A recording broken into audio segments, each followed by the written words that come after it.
कोलकाता नगर निगम चुनाव से पहले वार्डों के पुनर्गठन को लेकर बड़ी खबर सामने आई है। सूत्रों के मुताबिक मौजूदा 144 वार्डों की संख्या बढ़ाकर करीब 200 करने की तैयारी चल रही है। इसका मकसद शहर में मतदाताओं के बीच संतुलन बनाना और नागरिक सेवाओं को बेहतर करना बताया जा रहा है। कोलकाता नगर निगम चुनाव से पहले बड़ा बदलाव संभव। वार्डों की संख्या 144 से बढ़कर करीब 200 हो सकती है। डिलिमिटेशन की तैयारी शुरू। जी हां, आगामी कोलकाता नगर निगम चुनाव से पहले शहर के वार्डों के पुनर्गठन यानी डिलिमिटेशन की प्रक्रिया तेज होती दिखाई दे रही है। नगर निगम सूत्रों के अनुसार मौजूदा 144 वार्डों की संख्या बढ़ाकर करीब 200 करने की योजना पर काम शुरू हो चुका है।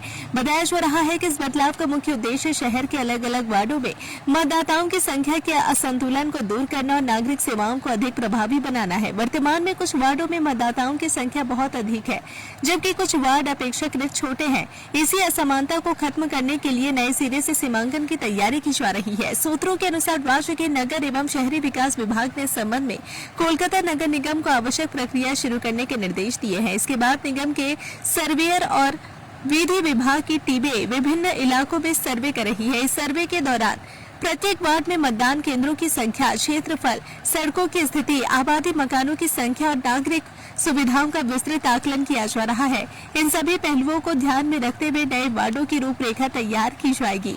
जानकारी के अनुसार फिलहाल कोलकाता में लगभग 32,25,000 मतदाता है। प्रस्तावित योजना के तहत प्रत्येक वार्ड में औसतन 15 से 16,000 मतदाता रखने का लक्ष्य है। हालांकि केवल मतदाताओं की संख्या ही नहीं बल्कि कुल आबादी और नागरिक सुविधाओं का संतुलन भी इस प्रक्रिया में महत्वपूर्ण माना जा रहा है। यदि वार्डों की संख्या बढ़कर करीब 200 हो जाती है तो नए वार्ड कार्यालय, नगर स्वास्थ्य केंद्र और अन्य प्रशासनिक ढांचे की भी आवश्यकता होगी। साथ ही नगर निगम के वार्डों की संख्या और उनकी सीमाओं में भी बदलाव संभव है।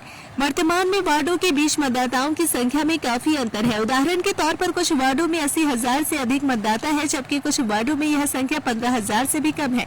प्रशासन का मानना है कि डिलिमिटेशन के बाद यह असंतुलन काफी हद तक दूर किया जा सकेगा। हालांकि अभी तक वार्डों की संख्या बढ़ाने को लेकर कोई अंतिम आधिकारिक अधिसूचना जारी नहीं हुई है, इसलिए अंतिम निर्णय सरकार और संबंधित अधिकारियों की मंजूरी के बाद ही सामने आएगा। फिलहाल कोलकाता नगर निगम में वार्ड पुनर्गठन की तैयारी जारी है। यदि प्रस्ताव को अंतिम मंजूरी मिलती है तो आने वाले नगर निगम चुनाव में शहर का प्रशासनिक और चुनावी नक्शा पहले से काफी अलग दिखाई दे सकता है। अगर आप अपने बिजनेस, शॉप, कंपनी या सर्विस को ज्यादा कस्टमर तक पहुंचाना चाहते हैं एडवर्टीजमेंट के जरिए, तो आप न्यूज टैग इंडिया और हालाते बंगाल से कांटेक्ट करें। फोन नंबर 9831060581 या फिर 8240148182 पर कॉल करें।